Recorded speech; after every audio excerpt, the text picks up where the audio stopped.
ये आप सबकी जिम्मेदारी है। जो लोग इस राष्ट्र से प्रेम करते हैं, इस राष्ट्र के होने पे गर्व करते हैं और ये मानते हैं कि हमारा वजूद तब तक है जब तक ये राष्ट्र है। ये लोग सोचें कि ये रहे ना रहे, हम तो चले जाएंगे अमेरिका। तो अमेरिका से जब भगाया जाएगा तो कहां जाएंगे? आना तो है किसी ना किसी दिन, किसी ना कभी तो कभी ये दिन आएगा ना।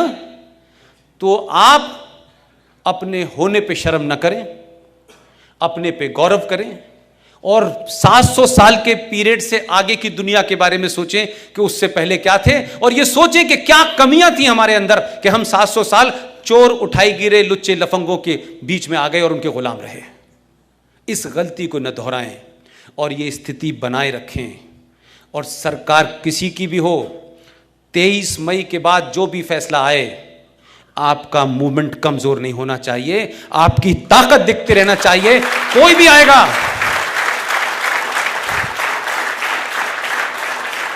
मैं वो दिन देखना चाहता हूं कि जो सत्ता पे आए वो ये पूछे, भाई कुछ और काटने को रह गया है मेरे लिए। जब तक वो इस स्थिति में, दिल्ली का राजा जो भी हो, वो जब तक आपके दरवाजे पे आके नहीं कि भाई साहब मुझे सत्ता में ला रहे हो कि नहीं ला रहे हो, और कोई काम हो तो बताओ, जब तक ये स्थिति ना हो जाए आप इसी स्थिति को बरकरार रखिए। अगर मगर, छोटा बड़ा, जात पात, ये सब भूल जाइए। आप इसके भुक्तभोगी हैं। इतने गौरवशाली इतिहास में आप बढ़ गए हैं कि आप बड़े गिनी पिग हो गए हैं। हम पता नहीं कौन सी दुनिया की बात करते हैं भाई। हमने दुनिया को क्या क्या दिया ये हम भूल गए। हमें सिर्फ ये बताया कि आप गुलाम थे, आप जातों में बटे हुए थे। अरे उससे आगे की भी दुनिया थी, उसको तो पढ़ो भाई। हम उसको नहीं पढ़ना चाहते। इसलिए इस दौर को, जो 1000 साल का दौर है और 70 साल का जो आपको पढ़ाया गया है, भले ही आपके देश में सरकारें तय करें कि राजस्थान में सरकार बदल गई है तो उन्होंने कहा वीर सावरकर फ्रीडम नहीं थे, फ्रीडम फाइटर नहीं थे, वो कह दें कोई दिक्कत नहीं है। अरे समाज में तो कहानी सुनाइए ना उनकी, घर में तस्वीर तो लगाइए, बच्चा पूछे कौन है तो उसको सही इतिहास बताइए, और कहिए कि तुम्हारे स्कूल में जो पढ़ाया जा रहा है वो सरकारों के एजेंडे की वजह से गलत पढ़ाया जा रहा है, लेकिन तुम एग्जाम में यही लिखना लेकिन हीरो ये है।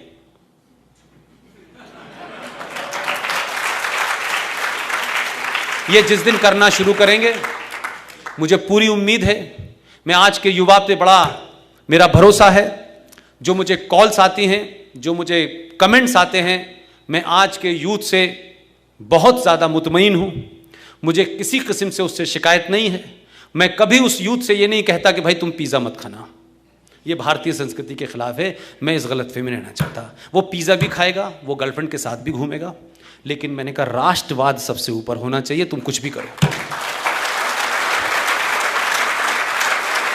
इसलिए इसका कोई चिंता मत करिए।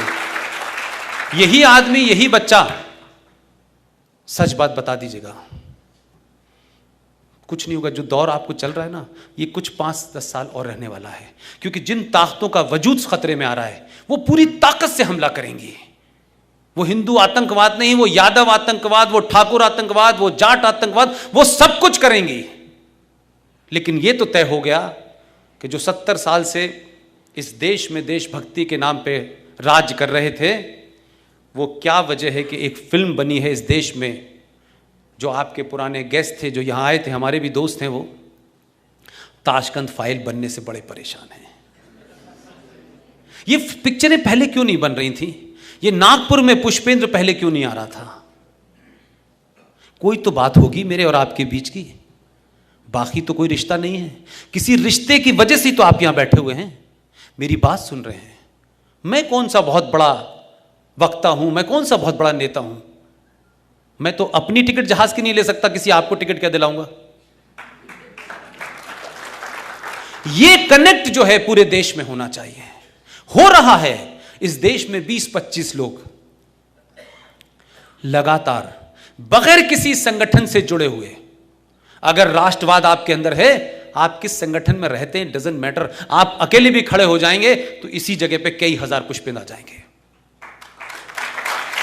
लेकिन करिए तो अपने अंदर कन्विक्शन पैदा करिए, किसी लालच में छोड़ दीजिए कि मुझे एमपी बनना है, मुझे राज्यसभा में जाना है, मुझे ये पद मिलना है। ये पद आपके पीछे दौड़ेंगे, एक बार कोशिश तो कीजिए भाई।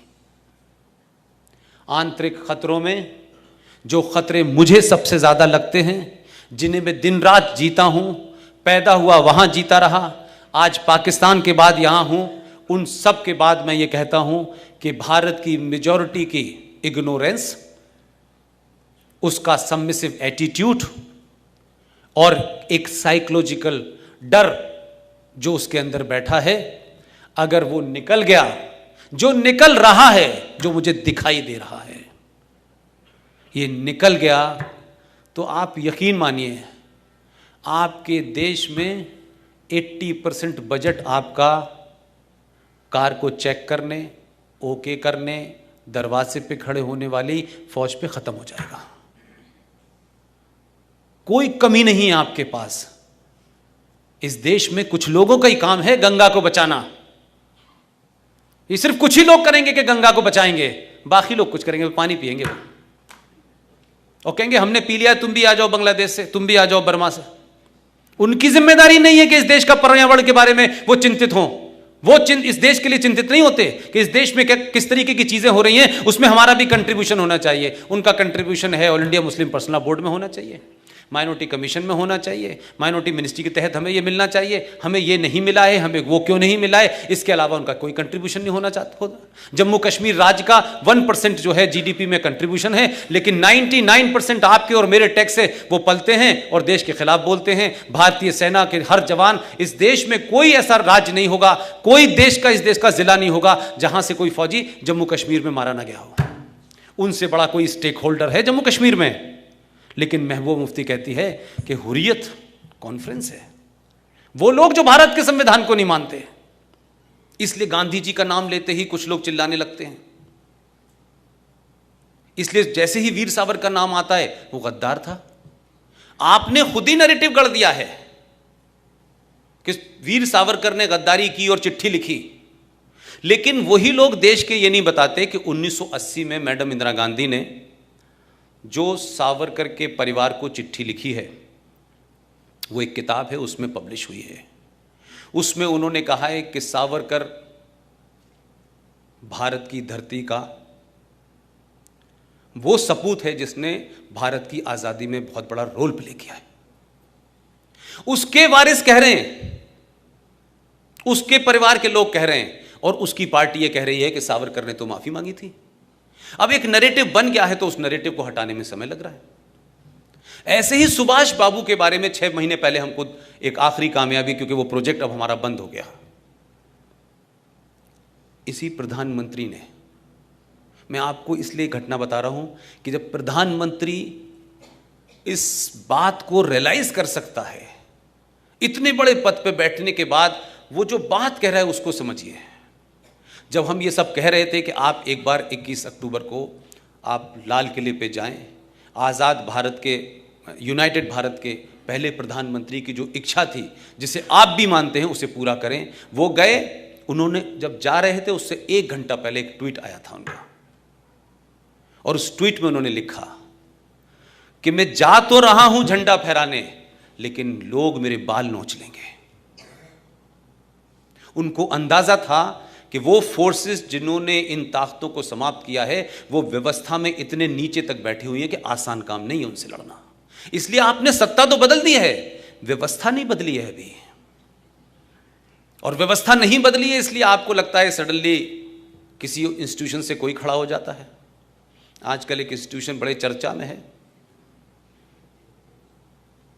उसके मुखिया के कंधे पे किसी लड़की ने हाथ रख दिया, या उन्होंने उस लड़की के कंधे पे हाथ रख दिया।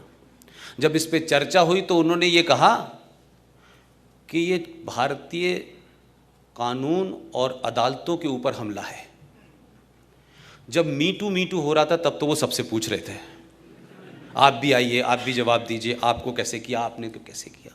अब वो यू2 हो गया तो वो कह रहे नहीं, ये तो जुडिशरी के ऊपर हमला है। उनका हमला राष्ट्रीय हमला, और हमारा हमला कुछ नहीं।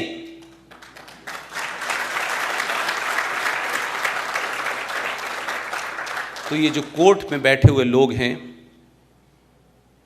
बड़े माननीय हैं, सम्माननीय हैं, लेकिन एक बात मुझे बताइए, लोकतंत्र में मीडिया को छोड़ते हैं, उसे कहते हैं कि वो चौथा पिलर है। मैं कहता हूं विदाउट पिलर है वो। मुझे बहुत पास से उसका अंदाजा है। लेकिन ये जो 3 पिलर हैं जिसको लेकर के बड़ी चर्चा होती है, इसमें सिर्फ एक ही पिलर है जो सबसे सवाल पूछ सकता है। ब्यूरोक्रेट से भी पूछ सकता है, उस नेता से भी पूछ सकता है जो 15-20 लाख लोगों के बीच में से जीत के आता है। आसान काम नहीं है और हर 5 साल बाद उसको जाना पड़ता है।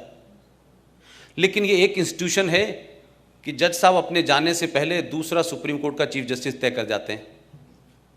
अब ये आएंगे, हम इनको रखेंगे। ये पहला इंस्टीट्यूशन है जो आंसरेबल ही नहीं है। इससे सवाल पूछेंगे तो कंटेम्प्ट ऑफ कोर्ट हो जाएगा। इनसे सवाल कौन पूछेगा भाई? कि आप इस देश में जो महत्वपूर्ण मुकदमे हैं जिससे राष्ट्र टूट सकता है, इस देश में तनाव पैदा है 70 सालों से, आप उनको तो सॉल्व नहीं कर रहे। दही हांडी की चिंता कर रहे हैं। इंची टेप से नाप के आओ, ये 2 मीटर ऊंची क्यों है, इसको हटाओ, यही काम रह गया है। महाकाल में पानी आधा किलो चढ़ेगा, 2 किलो चढ़ेगा। इससे जिन चीजों से इस समाज के अंदर एक प्रैक्टिस है, वो परंपराएं चलती हैं, उसमें कानून नहीं आता। 1000 साल पुरानी अयप्पा की परंपरा को तोड़ने में आपको 5 मिनट नहीं लगे। 5 मिनट नहीं लगे आपको। और 70 साल से हमारे टैक्स से हम आपको पैसा दे रहे थे, तनख्वाह दे रहे थे, सुविधाएं दे रहे थे। यकायक आपने कहा कि देखिए ऐसा है कि ये राम मंदिर का मुद्दा जो है ना, अब हमने एक आदमी अपॉइंट कर दिया, वो सुनेगा। तो ये मुद्दे देश के लिए क्यों इंपॉर्टेंट नहीं है? इसलिए मैं कह रहा हूं कि जिन्हें हम जाने अनजाने में जिन चीजों को अवॉइड कर रहे हैं, ये भी इंटरनल सिक्योरिटी के लिए खतरा है। लिहाजा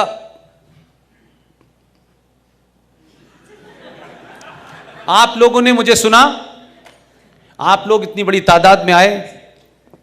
अभी कहते हैं 2 घंटे सुना है। अब वो हमारी एक बहन थी, वो पानी भी दे गई थी, शायद इससे जल्दी बंद कर देगा। लेकिन मैं आप सबका तहे दिल से इसलिए शुक्रिया करता हूं कि मैं कोई बात ऐसी नहीं कह रहा जो नामुमकिन हो, लेकिन अपने अंदर विश्वास को जगाइए, अपने ऊपर फेथ रखिए, अपने ऊपर गर्व कीजिए। अगर जीवन में कहीं कोई घटना घट गई है जिस कारण से हमारा थोड़ा सा ब्लैक स्कार आ गया है, तो उसको जीवन का परमानेंट हिस्सा मत बनाइए। हमारे परिवारों में भी बहुत सी घटनाएं ऐसी होती हैं कि कभी कभी हम लोग जो हैं लीन पीरियड से गुजरते हैं, वो चाहे नौकरी हो चाहे घर हो, लेकिन वो आपका परमानेंट नहीं है, वो चला गया है। उसे पूरी ताकत से अपने अंदर से निकाल के फेंक दीजिए। ये इतिहास भी बदलेगा, ये सरकारें भी बदलेंगी, और जो आएगा वो आपकी मर्जी के बगैर कुछ नहीं कर पाएगा। बहुत बहुत शुक्रिया। Thank you very much.